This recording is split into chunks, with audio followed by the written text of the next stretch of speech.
Muito bem, hoje nós vamos refletir num texto lá de Efésios, carta aos Efésios, capítulo 5. Aproveitando aí que vocês vão ter um encontro de casais, né? Efésios, capítulo 5, a partir do versículo 22. Gostaria de externar mais uma vez a minha alegria, obrigado pelo convite, né? Estar aqui é estar em casa, né? Louvado seja Deus pela oportunidade que me concede de estar juntamente com os nossos amigos, para junto louvá-lo e glorificar o seu nome. É um prazer estar aqui juntamente com esta igreja, né? Sempre quando convidado eu me sinto feliz, né, de poder participar juntamente com os irmãos. Então Efésios capítulo 5, a partir aí do versículo 22.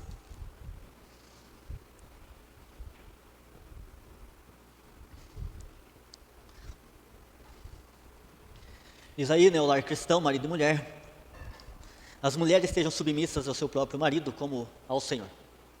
Porque o marido é o cabeça da mulher, como também Cristo é o cabeça da igreja, sendo este mesmo o salvador do corpo. Como, porém, a igreja está sujeita a Cristo, assim também as mulheres sejam em tudo submissas ao seu marido. Maridos, amai as vossas mulheres, como também Cristo amou a igreja e a si mesmo se entregou por ela, para que a santificasse, tendo-a purificado por meio da lavagem de água pela palavra, para apresentar a si mesma igreja gloriosa, sem mácula, sem ruga, nem coisa semelhante, porém santa e sem defeito. Assim também os maridos devem amar a sua mulher como ao próprio corpo. Quem ama a esposa, a si mesmo se ama, porque ninguém jamais odiou a sua própria carne. Antes, a alimenta e dela cuida, como também Cristo o faz com a igreja, porque somos membros do seu corpo. Eis porque deixará o homem o seu pai e a sua mãe, se unirá à sua mulher, e se tornarão os dois uma só carne. Grande é esse mistério, mas eu me refiro à igreja e a Cristo. Não obstante, vós, cada um de vós, né, cada um per si também ame a própria esposa como a si mesmo, e a esposa respeite o seu marido. Palavra do Senhor, que Deus nos abençoe. Estamos vivendo aí um período chamado de carnaval, né? Uma festa da carne, onde não é o propósito de Deus, nem na criação, em nenhuma parte da história, mas faz parte do pecado, da caída do homem, em satisfazer os desejos da carne nesse tempo, depois cai em cinza, né, em arrependimento, mas estão bem conscientes do que estão fazendo nesse tempo. A verdade é que a vontade da carne, como já lemos, limita contra o Espírito, e nós temos as nossas vontades que são próprias. Deus desde sempre estabeleceu o lar. Eu lembro que Adão e Eva estavam nus e não tinham vergonha de estarem da maneira como se encontravam, mas depois que desobedeceu a Deus, o pecado contaminou a terra. Eles perceberam as suas condições, né, condições de nudez, de nada que eram, e se esconderam. Eu vejo, meus queridos, que primeiramente nós estamos num mundo em que nós temos um mundo individualista, um mundo muitas vezes de casado e não casados. As pessoas casam, mas a mentalidade ainda muitas vezes é de solteiro, né? Nós vemos um mundo em que, né, as vontades muitas vezes da carne, elas são muitas vezes não usadas nos lares, né? Eu sei que o mal muitas vezes ele está pronto para derrubar muitas famílias, e ele faz de maneira bonita, né? Ele entende, né, quando o marido e a mulher não estão bem, ele sabe na hora de apresentar um amiguinho da academia, ele sabe quando deve apresentar um amiguinho do trabalho. Ele entende muito bem o que se passa em casa, porque ele não sabe o que está no seu coração, mas ele vê as coisas. E eu vejo que muitos lares têm sido destruídos, porque muitas vezes vive longe da palavra do Senhor e daquilo que Deus tem sonhado, um verdadeiro lar, né? Deus não criou o homem para a separação. Quando indagado Jesus sobre a carta de divórcio, ele diz o seguinte: a carta de divórcio foi dada pela dureza do coração de vocês. Antes não era assim. Deus não criou o homem para o divórcio. Deus criou o homem até que a morte o separe. Desde quando Deus o criou é assim, né? Deus criou o homem para a eternidade, não foi para a separação, foi para a junção. Mas por causa do pecado e por causa do mal, hoje nós vivemos numa sociedade decaída, numa sociedade depravada. Lembro que pessoas de Israel se misturaram com outros povos, né? Então, não é algo simplesmente do carnaval. Muitas pessoas, muitas vezes, dentro da igreja se separam. Isso eu quero dizer: se você está separado, está procurando uma outra pessoa, nós precisamos entender que nós precisamos mudar o nosso entendimento. Nós precisamos entender o que a Bíblia nos diz, porque você vai casar pela segunda, pela terceira vez e pela quarta, não vai dar certo, porque a vida de matrimônio foi dado por Deus, a vida do homem e da mulher, para que vivessem bem. Paulo, ele fala o seguinte: olha, marido e mulher devem se separar somente em oração, e logo depois devem se juntar novamente. Eu vejo que a igreja muitas vezes se junta na oração, mas vive o dia a dia separado. Faz exatamente o inverso que o apóstolo Paulo está dizendo para fazer. Eu vejo, que a vida muitas vezes, a vida conjugal não é vivida muitas vezes de maneira intensa, porque as pessoas trabalham, têm os seus afazeres, mas não conseguem tomar um café da manhã, não conseguem almoçar junto, não conseguem jantar junto. Hoje em dia está difícil ouvir como foi o dia da pessoa, como realmente você se encontra, como você está. Nós atropelamos a vida de casado, nós vivemos uma vida realmente extremamente individual. E aí sim não tem casamento no dia de hoje que aguenta, certo? É fazer parte do carnaval, a festa da carne, para satisfazer o nosso desejo que não conseguimos encontrar muitas vezes em nossos lares. Infelizmente, um lar cristão muitas vezes precisava entender de fato o amor à mulher, a submissão, dentro da palavra do Senhor. Nós somos num mundo muito difícil, já vejo o povo de Israel que era um povo machista. Por exemplo, mulher e criança não era contado no povo de Israel. Quando Maria Madalena vê Jesus e vai contar aos seus discípulos, que viu, o Marcos diz que ela viu o sepulcro vazio e foi chamar Pedro. É porque uma mulher ver Cristo antes dos apóstolos é muito difícil. Sabe que para alguém, para o machista entender que uma mulher faz parte deste plano de salvação, Maria Madalena foi a primeira que viu Cristo, não dá para entender. Tinha que ser um dos 12, não Maria Madalena. Então, a gente vê que até nisso, muitas vezes, deixa de entender a glória, ofuscar realmente o brilho daquilo que Cristo veio fazer na Terra. Hoje nós temos o feminismo, O feminismo está aí aflorando. O homem já é meio preguiçoso, A mulher toma frente, Daí o homem, folgado como deixa a mulher fazer o que quer, não quer, Nós vivemos numa época difícil, Eu ouvi esses dias a Serena Williams, falando, do tênis. Por que o homem tem que receber mais no tênis do que a mulher, assim, umas questões que na verdade, o que ela está colocando não é uma verdade, mas o feminismo chegou a um ponto que tem que saber o que é verdade e o que é mentira. Por exemplo, o esporte, o esporte é de público, Por que você acha que ganha mais do que a Marta, O Neymar joga mais futebol, mas o futebol é para homem, As pessoas vão ver o Neymar jogar. O Santos veio aqui em Limeira, domingo passado, estava lotado o estádio, nunca teve como esteve, As pessoas foram ver o Neymar jogar. Se a Marta viesse, não tinha o público.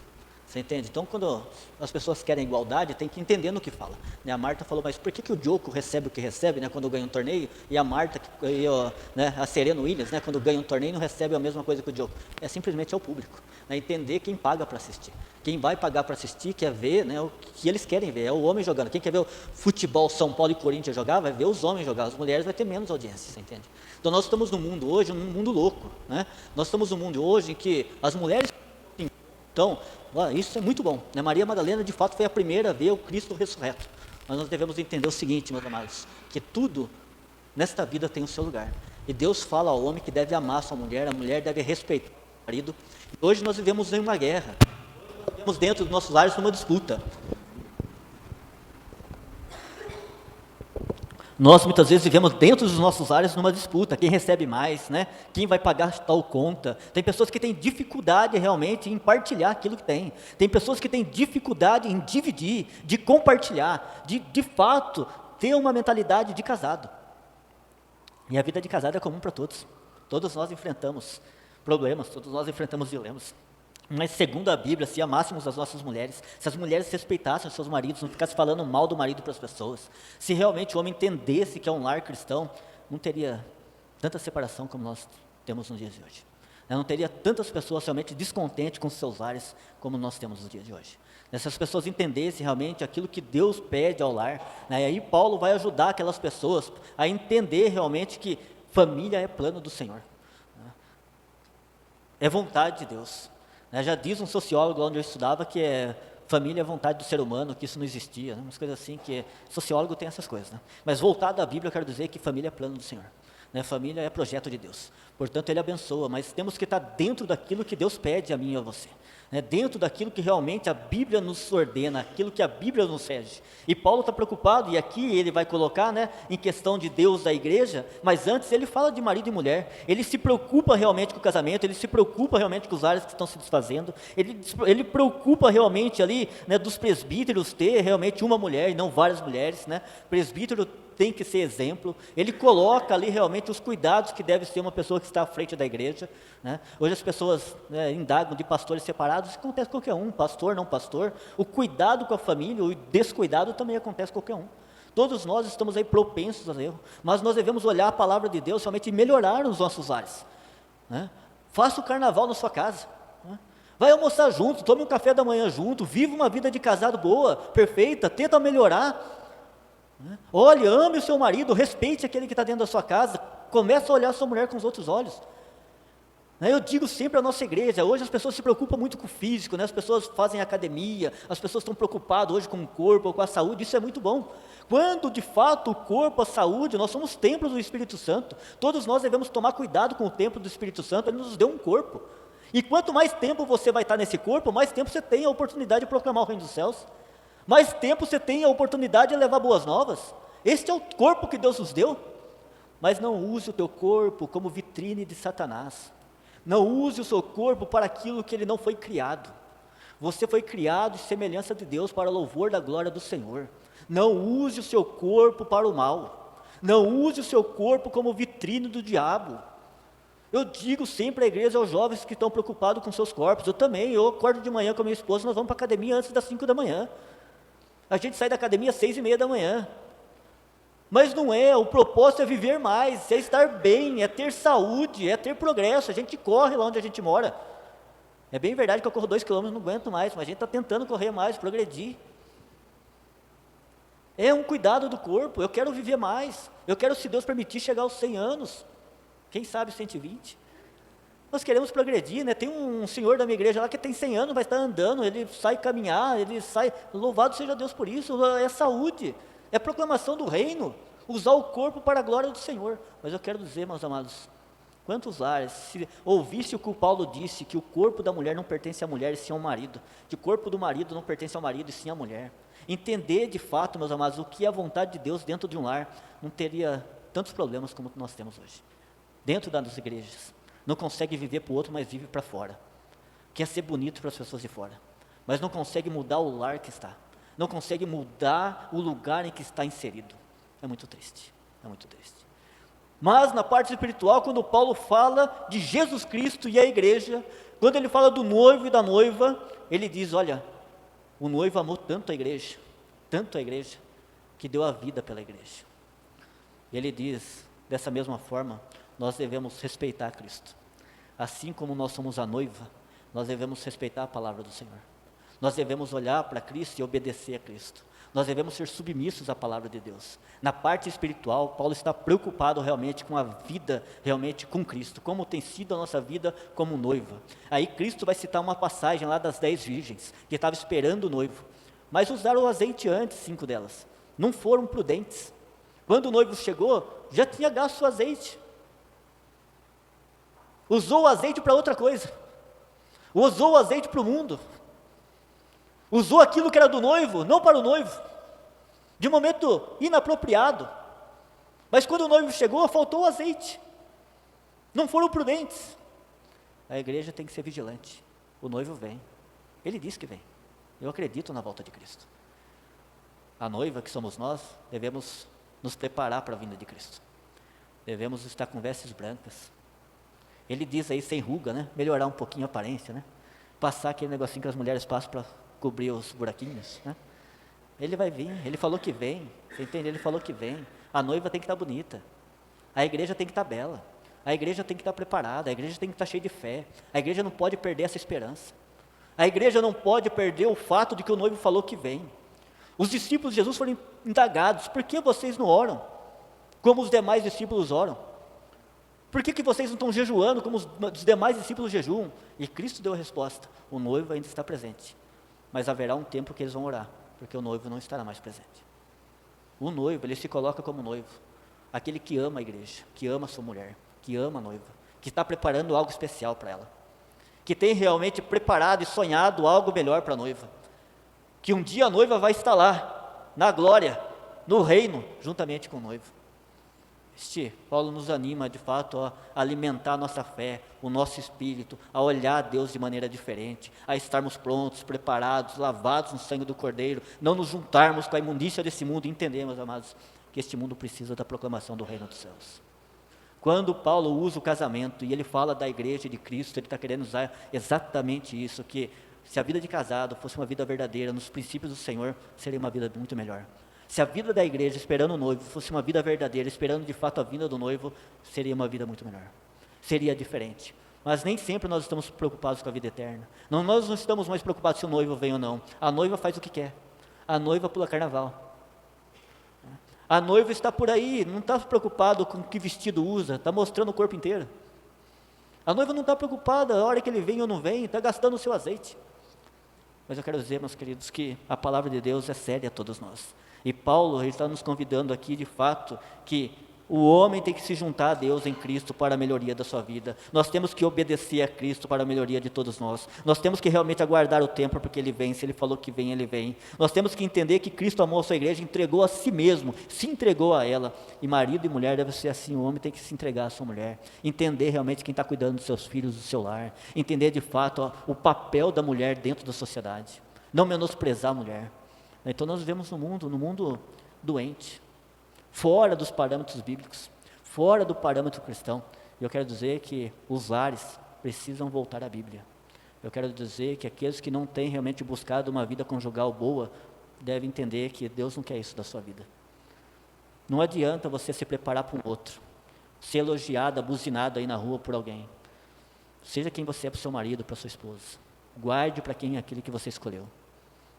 Eu vejo, meus amados, vejo hoje em dia um mundo muito difícil. Vejo hoje em dia umas pessoas que realmente pulam carnaval sem saber. Mas não foi isso o princípio de Deus. Então, quando Paulo está escrevendo aqui dentro da sua casa como deve ser, Paulo está realmente colocando a ordem dentro da sua casa, que na casa deve haver amor, na casa deve haver entendimento, na casa deve haver respeito. Por isso que marido e mulher devem sim frequentar uma igreja. Marido e mulher devem ouvir do reino dos céus. A igreja é lugar de bênçãos do Senhor. Longe da igreja, dificilmente seu lar será edificado. A igreja é lugar realmente de ouvir da palavra do Senhor a sua casa para a melhoria. Quantas pessoas que hoje se separam, muitas vezes querem se juntar para realmente não ter que repartir seus bens. Estão apegadas a dinheiro. Mas segundo a lei aí, você ficou um tempo com uma pessoa, você já tem que separar, né, seus bens. Então, não sei que diferença faz, né? Vamos tentar provar que ficou? Não sei. Mas a gente vê hoje muitas vezes se juntando, mas a vontade de Deus é casar. Tem que fazer o que é correto. E nós, meus amados, vivemos uma sociedade depravada, e isso muitas vezes insere na igreja, e muitas vezes se torna normal a igreja. Você vê a igreja de Corinto, um filho que possui a mãe, que ainda continua na igreja como se nada tivesse acontecendo. Então, a igreja não pode, de fato, viver uma vida de aparência. A igreja vive uma vida de verdade. Quero dizer que marido e mulher devem viver uma vida um para o outro. Deve viver uma vida autêntica. Deve viver diante da graça e da bênção do Senhor, que é um lar consagrado a Deus. E nós precisamos resgatar isso dentro das nossas casas. Nós precisamos realmente entender o carnaval dentro do nosso lar. Porque se isso faltar, meus queridos, o mal sabe que isso está faltando. Ele vai apresentar alguém para você. Ele não perde tempo. Ele não perde tempo. A nossa vida cristã de fé também é assim. Espera pelo noivo. Continue vindo à igreja. Continue proclamando a palavra de Deus. Continue com vestidura branca. Não vai gastar o seu azeite, porque ele vem. Continue participando da oração. Continue fazendo aquilo que Deus te pede, porque ele vem. Se você respeita a Deus, se você respeita de fato aquilo que a palavra te diz, e ela está dizendo, eu quero dizer, siga em frente. Ame a Deus. Entende que Jesus Cristo deu a vida por você. E a noiva que somos nós devemos entender este amor. E se aplicar realmente a este casamento, que é um casamento pela fé. Nós estamos todos aqui como os irmãos e irmãs, mas na pessoa de Jesus Cristo. Sem Cristo não seríamos irmãos e irmãs. É Cristo que nos une como família. Portanto, meus amados, este casamento é um casamento sério. Este casamento de fé não é um casamento de formalidade, é um casamento sério. O meu casamento com Deus, eu peço a Deus até que a morte nos separe, Senhor. E eu verei na glória ainda, Ele vai ter que me aguentar lá. Aqui até que a morte nos separe, mas algo novo está preparado para mim. E para você também. Portanto, meus amados, eu quero dizer a todos nós, Deus não é homem. Ele promete, Ele cumpre. Quando Paulo fala de um casamento, Deus não prometeu esse casamento xoxo que a gente vive. Ele quer algo melhor. Mas nós precisamos buscar dentro da palavra de Deus mudar o nosso casamento. Na nossa fé cristã também. Deus não promete uma fé cristã vazia. Não, Ele promete uma fé cristã verdadeira. Mas é necessário respeitar o noivo. É necessário entender o noivo. É necessário buscar entender realmente o que o noivo passa. Para que tenhamos uma vida cristã sadia. Eu peço a Deus para que a igreja respeite o noivo. Eu peço a Deus para que a palavra do Senhor entre em nosso coração. para que nós e Cristo sejamos casados, unidos, entendendo a compartilhar o nosso tempo com o reino dos céus. Muitas vezes nós temos tempo para nós, pouco temos tempo para visitar um irmão, para falar realmente como vai, nós temos o tempo para nós, mas eu sempre peço a Deus, abra os meus olhos, Senhor, veja aquilo que realmente eu preciso fazer e me ajude a entender. Nós precisamos entender o reino dos céus. Eu fico feliz que lá na Primeira de Limeira, agora os presbíteros estão visitando todas as famílias, né? Toda semana a gente está numa casa, né? Entender realmente a necessidade das pessoas, o que as pessoas estão passando, quais são as crises, né? Ouvir as pessoas é essencial. Fazer parte do reino dos céus é realmente compartilhar a vida de igreja, é orar com aqueles que estão precisando, é chorar com os que choram. Portanto, meus amados, o que Paulo está dizendo é que nós temos que entender que Cristo é o noivo, e ele diz que vem. O noivo está preparando uma casa, eis que vou preparar lugar, para que a noiva possa morar.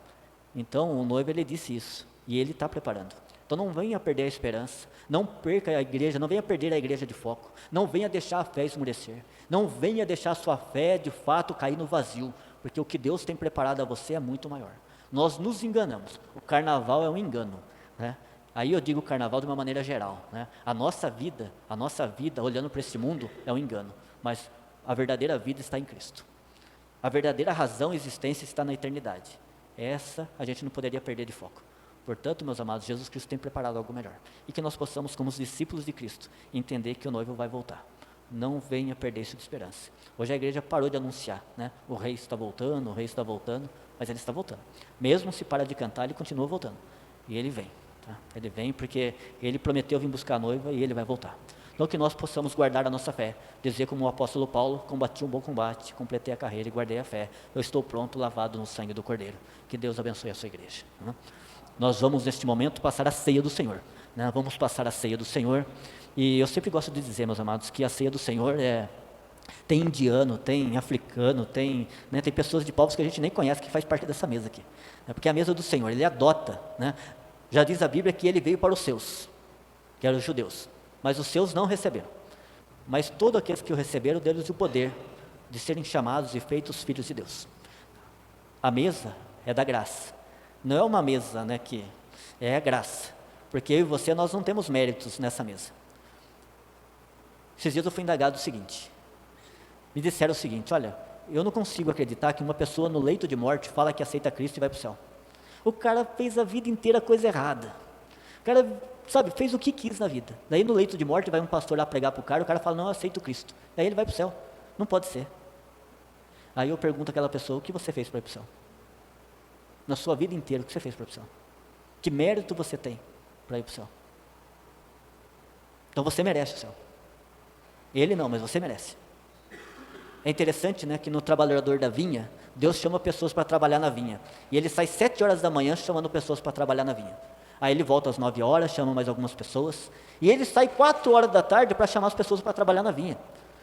E aí o que trabalha das 7 horas da manhã, pensa que vai receber mais, né, porque fiquei nesse sol, né, o dia inteiro, o cara trabalhou das 4 horas, 5, 1 hora só, não vai receber quase nada, eu vou receber muito mais que ele. E o salário é o mesmo, o cara fica indignado, né? Mas o que Deus promete a mim e a você é a vida eterna. Creia no Senhor Jesus, será salvo tu e tua casa, é uma promessa. Aqui nesta mesa também, nós temos acesso à vida eterna por meio de Jesus Cristo. Não importa, meus amados, o Billy Graham vai chegar lá no céu, e Deus vai falar assim para ele, Billy Graham, servo inútil, não fez mais do que deveria fazer, mas entra no gozo do teu Senhor. O apóstolo Paulo vai chegar lá no céu, e ele vai dizer o seguinte ao apóstolo Paulo, servo inútil, mas entra no gozo do teu Senhor. Para mim, para você vai dizer a mesma coisa, servo inútil, mas você, pela graça de Deus, faz parte deste reino, então pode entrar no gozo do teu Senhor. Eu e você não temos mérito, o mérito está em Jesus Cristo, nosso Senhor Salvador. Se Deus fosse olhar para a nossa vida e falar, você merece, mas Deus olha para Cristo, e aqueles que são lavados em Cristo, têm a vida eterna. Aqueles que são regenerados em Cristo, têm a vida eterna. Mas se olhasse para mim, o que eu fiz para Deus? O que eu faço para Deus?